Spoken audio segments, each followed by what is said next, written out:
من يضلله فلا هادي له ونشهد أن لا إله إلا الله وحده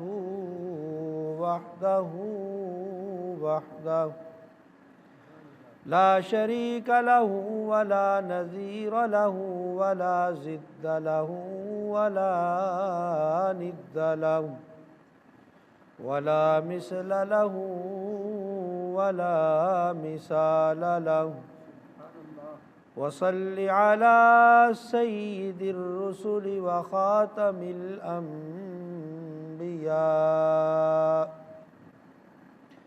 أما بعد فأعوذ بالله من الشيطان الرجيم بسم الله الرحمن الرحيم وما أرسلناك إلا رحمة للعالمين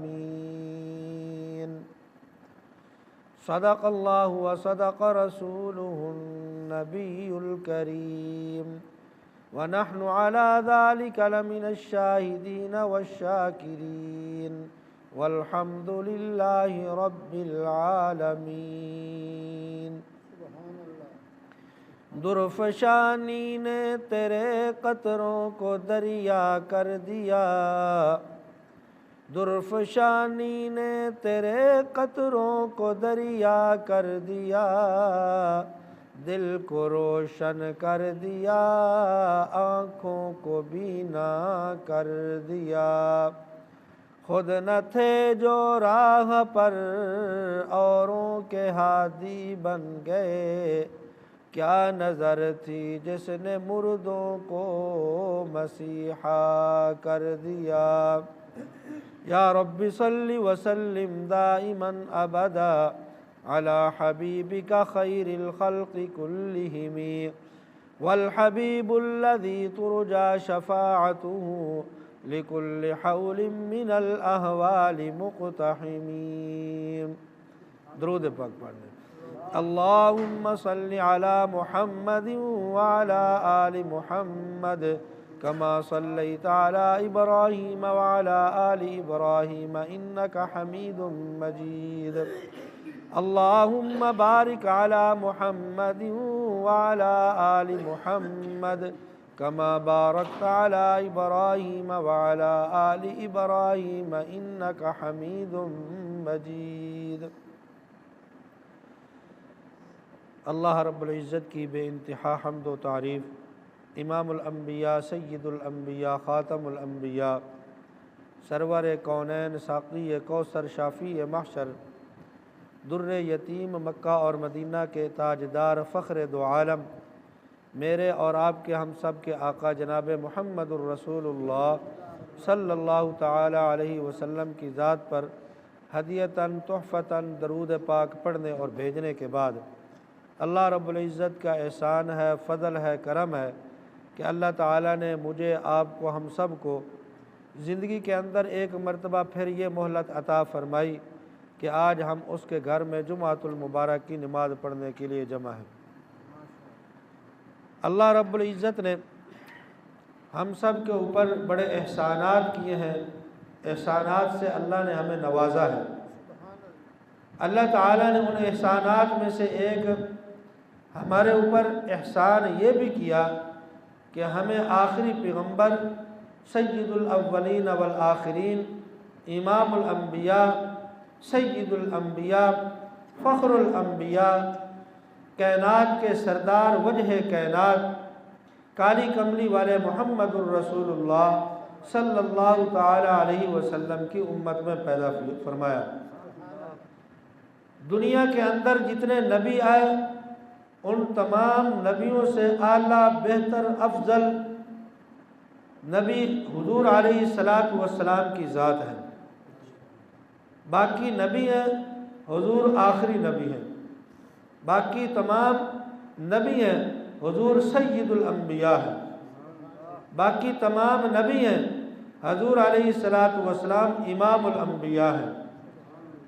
اور یہ امت بھی تمام امتوں کی اسی طرح سردار ہے جس طرح حضور تمام نبیوں کے سردار ہیں۔ میں نے آپ حضرات کے سامنے جو آیت کریمہ تلاوت کی ہے، اللہ رب العزت نے اس آیت کریمہ کے اندر فرمایا، اے محبوب ہم نے آپ کو تمام جہانوں کے لیے رحمت بنا کے بھیجا ہے۔ اے محبوب ہم نے آپ کو تمام جہانوں کے لیے، کیا حضور علیہ السلام صرف مکہ والوں کے لیے رحمت بنے؟ فرمایا نہیں۔ یا عرب والوں کے لیے رحمت بنے؟ نہیں۔ یا عجم والوں کے لیے؟ نہیں۔ کسی ایک خاص قبیلہ کے لیے، قوم کے لیے؟ نہیں۔ فرمایا وما ارسلناک الا رحمتا للعالمین، محبوب ازل سے لے کر ابد تک جتنی کائنات ہے اس ایک ایک ذرہ پر میں نے آپ کو رحمت بنا کے بھیجا ہے۔ آپ رحمت للعالمین ہیں، صرف انسانیت کے لیے نہیں، انسانیت کے لیے تو تھے لیکن تمام کائنات میں انسان بھی آتے ہیں، جنات بھی آتے ہیں، حشرات بھی آتے ہیں، کائنات کی ہر مخلوق آتی ہے، حضور سب کے لیے رحمت بن کر آئے۔ کتابوں میں واقعات لکھے ہیں، جن میں سے ایک واقعہ حضور علیہ السلام ایک مجلس میں بیٹھے ہیں، صحابہ کی مجلس لگی ہوئی ہے، حضور بھی تشریف فرما ہے۔ حضور علیہ السلام کے سامنے ایک اونٹ آیا اور آ کر اس نے حضور کے قدم مبارک کے اوپر سر رکھ دیا۔ حضور علیہ السلام نے فرمایا کہ اس کے مالک کو بلاؤ۔ صحابہ حیران ہو گئے، کہنے لگے یا رسول اللہ آج تک کوئی ایسا واقعہ پیش نہیں آیا، ماجرا کیا ہے؟ حضور نے فرمایا یہ اونٹ اپنے مالک کی شکایت لے کر آیا ہے، اور آپ کو پتہ ہے کہ شکایت کہاں جاتی ہے؟ جہاں سنی جاتی ہو۔ شکایت ہم کہاں لے کر جاتے ہیں؟ جہاں بات سنی جاتی ہو، اس کا ازالہ کیا جاتا ہو۔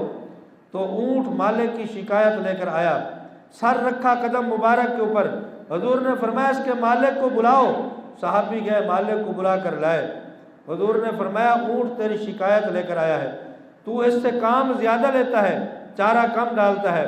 اس نے ہاتھ جوڑے کہتا ہے یا رسول اللہ معاف کر دیجیے، اونٹ سچ کہہ رہا ہے، واقعہ میں اس سے کام زیادہ لیتا ہوں، چارہ کم ڈالتا ہوں، یا رسول اللہ آج معافی دے دیجیے، آئندہ جتنا اس کو چارہ ڈالوں گا اتنا کام لوں گا۔ کتابوں میں لکھا ہے اس اونٹ کے لیے بھی حضور رحمت بن کر ہے۔ فرمایا وما ارسلناک الا رحمتا للعالمین، محبوب ہم نے آپ کو تمام جہانوں کے لیے رحمت بنا کر بھیجا ہے، کسی ایک خاص قبیلے کے لیے نہیں، کسی خاص قوم کے لیے نہیں، سب کے لیے حضور رحمت بن کر آئے۔ اور لکھا کتابوں میں حضور علیہ السلام دنیا میں تشریف نہیں آئے، ابھی حضور نے نبوت کا اعلان نہیں کیا۔ فرمایا کہ جہالت کا زمانہ تھا اور انتہا کا ظلم تھا، اندھیری رات، دن اور رات لوگوں کے اوپر اندھیرا چھایا ہوا تھا۔ ایک چھوٹی سی بات کے اوپر لڑائی ہوتی، اونٹ کے پانی پلانے کے اوپر لڑائی ہوتی، میں نے اپنے اونٹ کو پہلے پانی پلانا ہے، وہ کہتا میں نے پہلے پانی پلانا ہے۔ اس بات کے اوپر 100 سال تک ان کی خاندان ذبح ہو جاتے اور اس بات پر لڑائی ختم نہ ہوتی۔ ایسے جاہل ہو چکے تھے لوگ، پورے کے پورے خاندان ختم ہو جاتے چھوٹی چھوٹی بات کے اوپر۔ حضور دنیا میں تشریف لائے اور ان کو ایسے بھائی بنا دیا جو پوری زندگی لڑتے رہتے تھے، ایک دوسرے کو قتل کر دیتے تھے، خاندان کے خاندان ذبح ہو جاتے تھے، وہ ایسے بھائی بن گئے۔ ایک صحابی کے بارے میں آتا ہے کسی نے اس کو ایک بکرے کی سری دی، اب وہ سری لے کر اپنے گھر میں آیا، اس نے گھر میں سری رکھی، رکھ کر کیا کہتا ہے کہ کاش یہ سری میرے ساتھ والے ہمسائے کے پاس بھی ہوتی، میں تو سری کھاؤں، کیا پتا میرے ساتھ والا پڑوس والا وہ بھوکا بیٹھا ہو۔ اس نے وہ سری اٹھائی، اپنے جو پڑوس والا تھا اس کے گھر میں جا کر دی، تم پکا لو۔ اس کے پاس وہ سری آئی، اب اس نے سوچا کہ میرے پاس تو یہ سری آ گئی، گوشت آ گیا، میرے پڑوس والا پتہ نہیں اس کے پاس کچھ کھانے کے لیے ہے یا نہیں۔ وہ سری اٹھائی اور ساتھ والے کے گھر میں جا کر دی، اس کے پاس وہ سری آئی، اس نے سوچا میرے ساتھ والا پتہ نہیں پڑوس والا کھا رہا ہے یا نہیں، میں سری کھاؤں، میں پکاؤں، گوشت کھاؤں، ساتھ والا بھوکا بیٹھا ہو؟ حضور نے تو فرمایا کہ ساتھ والے کا خیال کرو۔ اس نے وہ سری اٹھائی اور ساتھ والے کو دے دی۔ کتابوں میں لکھا وہ سری گھومتی گھومتی اسی پہلے کے گھر میں آ گئی۔ یہ وہ لوگ تھے حضور کے آنے سے پہلے جو چھوٹی چھوٹی بات کے اوپر لڑائیاں کرتے تھے۔ حضور نے ایسی ان کی تربیت کی کہ اب وہ خود نہیں کھاتے، دوسروں کو کھلانا پسند کرتے ہیں۔ ایک صحابی کے چچا ایک جنگ میں شریک ہوئے اور وہ جو بھتیجا تھا وہ پیچھے پانی کا مشکا لے کر گئے۔ اب اپنے چچا کو ڈھونڈ رہے ہیں، لڑائی ہو رہی ہے، جنگ ہو رہی ہے، ڈھونڈتے ڈھونڈتے جا رہے ہیں۔ ایک جگہ پر گئے زخمیوں کے اندر، تو کیا دیکھتے ہیں ان کے چچا جو ہے وہ زندگی اور موت کی کشمکش میں ہے، بہت قریب تھی کہ ان کو موت آ جاتی، اور پانی کی پیاس کی شدت کی وجہ سے تکلیف میں ہیں اور پانی مانگ رہے ہیں۔ وہ صحابی مشکا لے کر اپنے چچا کے پاس گئے، پانی پلانا چاہا تو اس نے کیا دیکھا کہ ساتھ ایک اور زخمی مسلمان پڑا ہے۔ اس نے کہا پہلے اس کو پانی پلاؤ۔ مجھے آپ کو پتہ ہونا چاہیے جو شدت پیاس کی موت کے وقت ہوتی، ساری زندگی وہ پیاس کی شدت نہیں ہوتی، اتنی شدت کی پیاس آتی ہے۔ تو اس صحابی نے کیا کہا؟ اس نے کہا کہ میرے بھائی کو پانی پلاؤ۔ وہ بھی پانی مانگ رہا ہے۔ جب اس کے پاس لے کر گئے تو اس نے کہا وہ میرا بھائی دوسرا جو ہے وہ پانی مانگ رہا ہے، وہ بھی زخمی، پانی اس کو پلاؤ۔ اب وہ چلتا چلتا جب آخری کے پاس پہنچا، پہنچنے سے پہلے وہ شہید ہو چکا تھا، واپس دوسرے کے پاس ہے، وہ بھی شہید ہے، تیسرے کے پاس ہے، وہ بھی شہید ہے، حتیٰ کہ وہ چلتا چلتا اپنے چچا کے پاس پہنچا، کیا دیکھتا ہے وہ بھی شہادت پا چکے ہیں، اور مشکیزہ پانی کا اسی طرح باقی ہے۔ یہ وہ لوگ تھے جو چھوٹی چھوٹی باتوں کے اوپر لڑا کرتے تھے، لیکن جب تربیت حضور علیہ الصلوۃ والسلام نے کی، حضور کی رحمت کا سایہ ہوا، تو وہی اب جو چیز اپنے لیے پسند کرتے ہیں اس سے پہلے وہ دوسرے کے لیے پسند کر رہے ہیں۔ تو یہ حضور علیہ الصلوۃ والسلام کی رحمت ہے۔ فرمایا کہ ہم نے آپ کو تمام جہانوں کے لیے رحمت بنا کر بھیجا ہے۔ لکھا ہے کتابوں میں حضور دنیا میں تشریف نہیں لائے تھے، جس گھر میں بچی پیدا ہوتی تھی اس گھر میں بچی کے پیدا ہونے کی وجہ سے یہ حال ہوتا کہ اپنی بچی کو وہ زندہ درگور کر دیتے تھے۔ کس وجہ سے؟ ہمارے گھر میں کوئی بارات لے کر کوئی نہ آ جائے، ہمارا داماد کوئی نہ بن جائے۔ اس کو وہ غیرت کے خلاف سمجھتے تھے کہ کوئی ہمارے گھر میں ہماری بچی کا رشتہ لینے نہ آ جائے، اور اس کو زندہ دفن کر دیتے۔ حضور دنیا میں تشریف نہیں لائے تھے، یہ حالت تھی۔ حضور علیہ الصلوۃ والسلام ایک مجلس میں بیٹھے ہیں، ایک بندہ آیا اور آ کر کہتا ہے یا رسول اللہ مجھے معافی مل سکتی ہے؟ حضور نے فرمایا تو نے کیا کام کیا؟ اس نے کہا پہلے مجھ سے وعدہ کرو کہ آپ کو معافی ملے گی، مجھے معافی آپ دلائیں گے، اس کے بعد میں اپنا گناہ بتاتا ہوں۔ حضور نے فرمایا بتاؤ کیا کیا تو نے کیا کیا؟ اس نے کہا یا رسول اللہ پہلے مجھے آپ معافی لے کر دیں، وعدہ کریں۔ حضور علیہ الصلوۃ والسلام نے فرمایا بتا تو نے زنا کیا؟ کہتا ہے اس سے بھی بڑا گناہ۔ حضور نے فرمایا قتل کیا؟ کہتا ہے اس سے بھی بڑا گناہ۔ شراب پی ہے؟ کہتا ہے اس سے بھی بڑا گناہ ہے۔ حضور نے فرمایا کون سا ایسا کام کیا؟ فرمایا پہلے مجھ سے وعدہ کیجیے۔ حضور نے فرمایا بتا تجھے معافی مل جائے گی۔ اس نے کہا یا رسول اللہ میں تاجر ہوں، میں تجارت کیا کرتا تھا اور میرے گھر میں اولاد ہونے والی تھی، میری بیوی حاملہ تھی، میں اپنے سفر پر روانہ ہونے لگا، ہم 2 سال 3 سال جو ہے وہ تجارت کے لیے جاتے تھے، واپس نہیں آتے تھے۔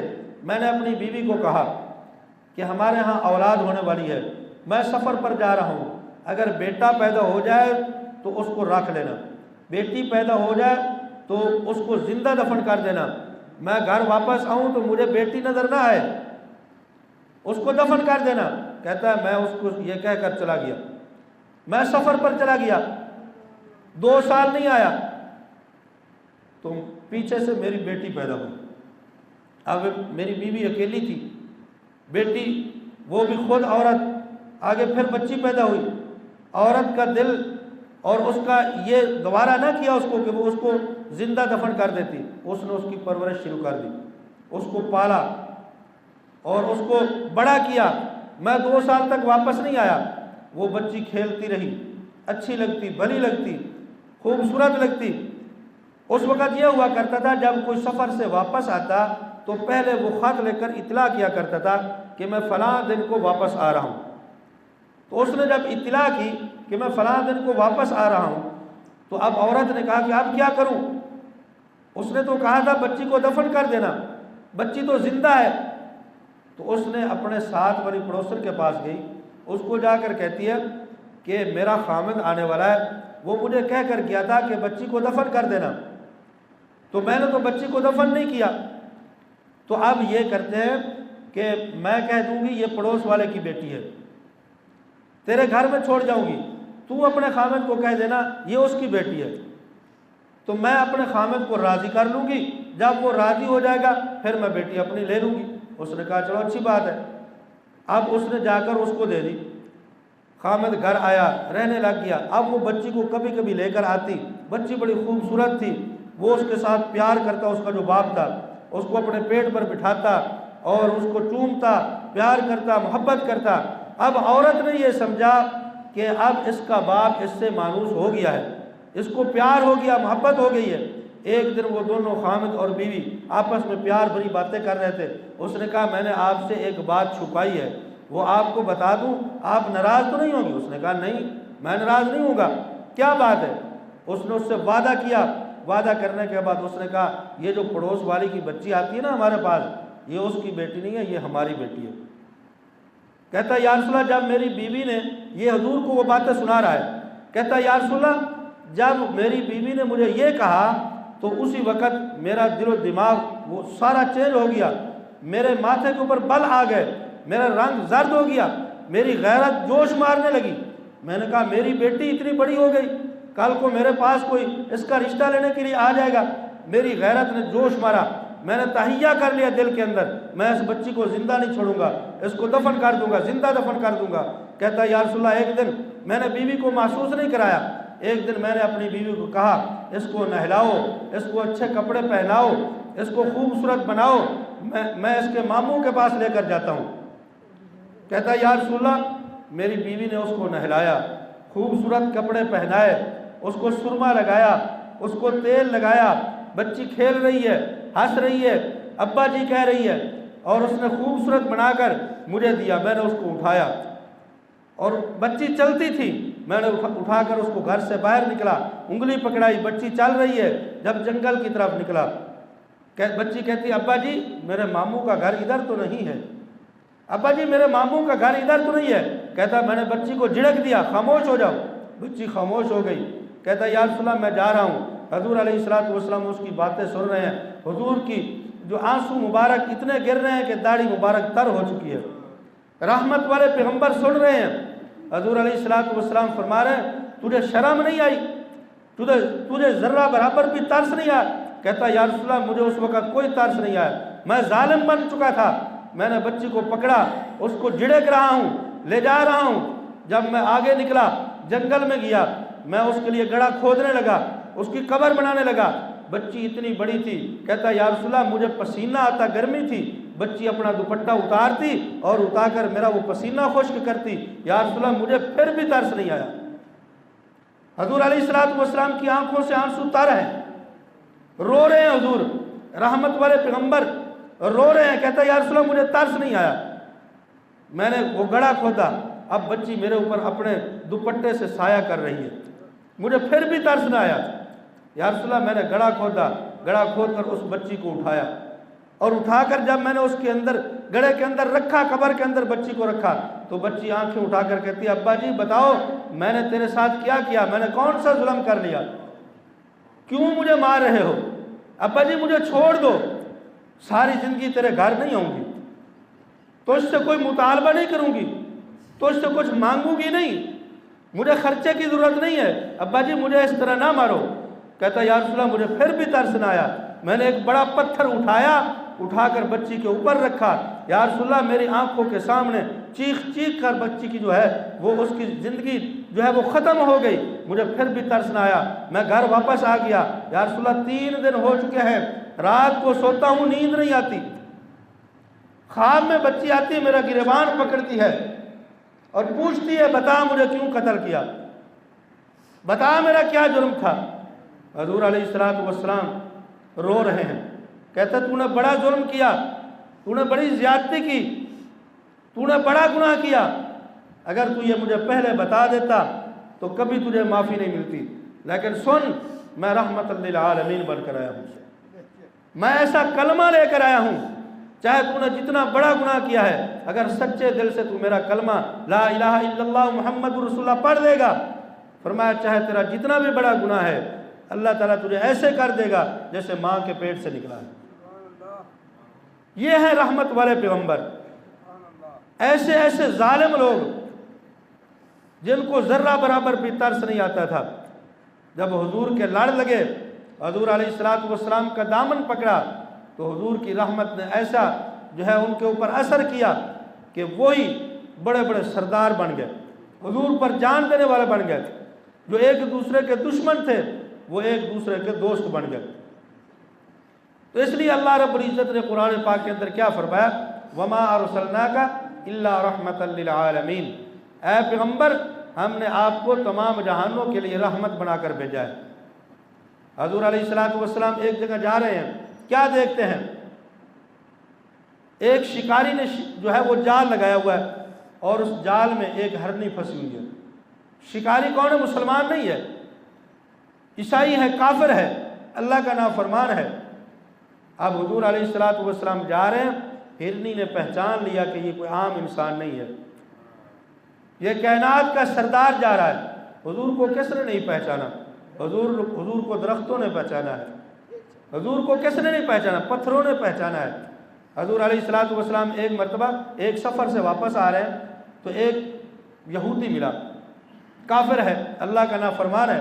حضور علیہ السلام نے فرمایا اے یہودی میں اللہ کا پیغمبر ہوں، میں اللہ کا نبی ہوں، میرا کلمہ پڑھو مسلمان ہو جاؤ۔ اس نے کہا میں کیسے مان لوں کہ آپ اللہ کے نبی ہیں؟ کوئی معجزہ مجھے دکھائیے، کوئی ایسا کام دکھائیے کہ مجھے پتہ چل جائے کہ آپ اللہ کے نبی ہیں۔ حضور نے جب ادھر ادھر دیکھا کوئی چیز نظر نہ آئی، سامنے ایک درخت کھڑا تھا۔ حضور نے فرمایا یہودی جاؤ اس درخت کو جا کر کہو تجھے محمد الرسول اللہ بلا رہے ہیں۔ یہودی درخت، اس نے سوچا کبھی درخت بھی ایسے چل کر آئے؟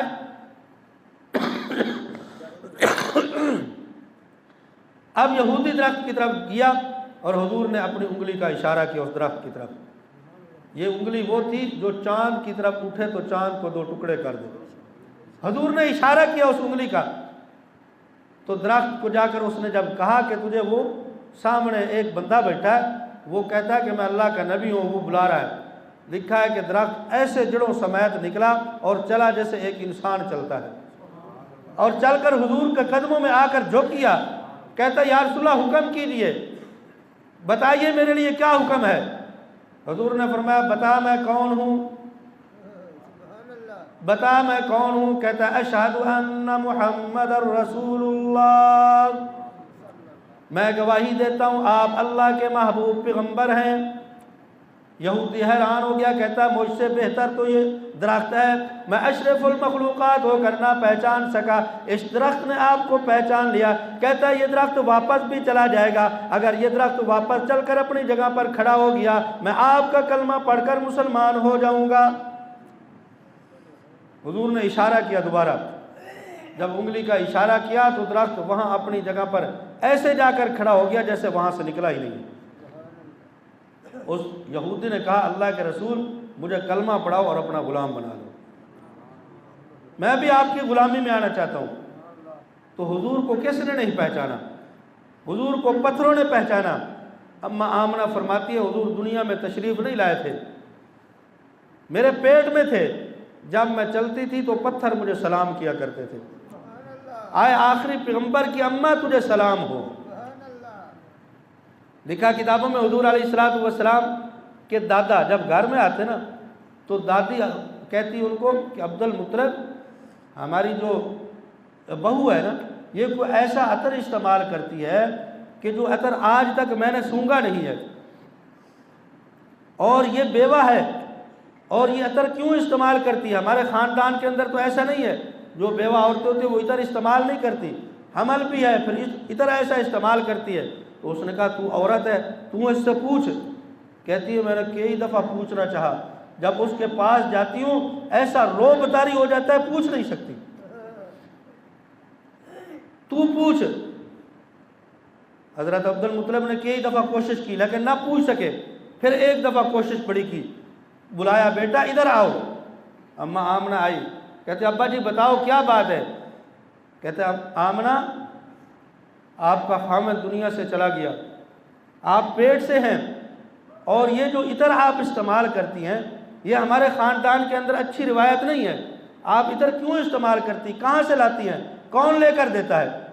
اس سے علماء نے یہ بھی لکھا ہے کہ جب تمہارے گھر میں تمہاری بچی تمہاری بیوی کوئی ایسی چیز لے کر پھر رہی ہو یا اس کے پاس آپ دیکھے جو آپ نے لے کر نہیں دی تو فوراً سوال کرنا چاہیے میں نے تو لے کر نہیں دی، یہ کہاں سے آئی ہے؟ اماں آمنہ سے پاک دامن کوئی دنیا میں ہے؟ بتاؤ مجھے، کوئی ہے؟ تو ان سے یہ پوچھا جا رہا ہے کہ آپ یہ عطر کہاں سے لاتی ہیں، تو میں اپنی بیوی اور بیٹی سے کیوں نہیں پوچھ سکتا؟ تو اس لیے علماء نے لکھا ہے کہ فوراً پوچھنا چاہیے کہ یہ چیز کہاں سے آئی ہے، میں نے تو لے کر نہیں دی۔ تو حضرت آمنہ سے جب پوچھا گیا کہ بیٹا یہ عطر کہاں سے آتا ہے، کہاں سے جو ہے لاتی ہو آپ اور کیسے استعمال کرتی ہو، ہم نے تو کبھی سونگا نہیں، تو اماں آمنہ نے پتہ کیا جواب دیا؟ ابا جی میں کوئی عطر استعمال نہیں کرتی، میں گھر سے باہر نہیں جاتی عطر خریدنے کے لیے، لیکن میں نے محسوس کیا ہے یہ جو خوشبو ہے یہ خوشبو عطر کی نہیں ہے، میرے پیٹ کے اندر جو بچہ ہے یہ عطر، یہ جو خوشبو ہے یہ اس بچے کی وجہ سے ہے۔ میں جہاں سے چلتی ہوں مجھے پتھر سلام کرتے ہیں، میں جہاں سے گزرتی ہوں درخت جھک کر مجھے سلام کرتے ہیں، میں تھوکتی ہوں تو تھوک سے خوشبو آتی ہے، یہ عطر نہیں ہے۔ عبد المطلب نے کہا کہ بیٹا لگتا ہے ہمارے گھر میں کوئی رحمت آنے والی ہے، ہمارے گھر میں رحمت آنے والی ہے۔ تو حضور کو کس نے نہیں پہچانا؟ حضور تو جہاں سے گزرتے تھے صحابہ کہتے ہیں کہ ہم حضور کو اگر حضور کو ڈھونڈنا ہوتا تھا تو گلیوں سے مہک آتی تھی، پتہ چل جاتا تھا کہ حضور یہاں سے گزرے۔ تو میرے بھائی حضور علیہ السلام کو اللہ رب العزت نے رحمت بنا کر بھیجا ہے، اور ایسا پیغمبر ہمیں عطا فرمایا ہے جو رحمت للعالمین پیغمبر ہیں، اور ہم اس پیغمبر کے امتی ہیں۔ جیسے نبی اعلیٰ ایسے یہ امت اعلیٰ۔ تو اس لیے میرے بھائی حضور علیہ السلام کی امت اور امت کا یہ حق بنتا ہے کہ جیسے حضور علیہ السلام ہمارے لیے رحمت بن کر آئے، حضور نے امت کو یاد کیا، ہر موڑ کے اوپر امت کو یاد رکھا، تو امت کو چاہیے کہ وہ بھی حضور کو یاد رکھے۔ ایسے ہے نا، حضور کو یاد رکھنا چاہیے۔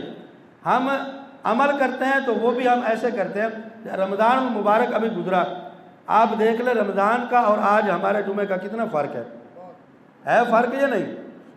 تو ہم نیکی کرتے ہیں تو وہ بھی سیزن بائی سیزن کرتے ہیں، سیزن نیکی کا گزرا اور نمازی جو رمضانی نمازی تھے وہ نمازی بھی چلے گئے۔ تو میرے بھائی اس لیے ہم نے حضور کو ہر وقت یاد رکھنا ہے، حضور کے ہر عمل کو ہم نے اپنانا ہے، حضور کی سنتوں کو اپنانا ہے، اور حضور کو ہر خوشی اور غمی میں یاد رکھنا ہے۔ اللہ رب العزت سے دعا کریں اللہ رب العزت مجھے آپ کو صحیح معنوں میں حضور علیہ السلام کا امتی بنائے۔ وما علینا الا البلاغ المبین۔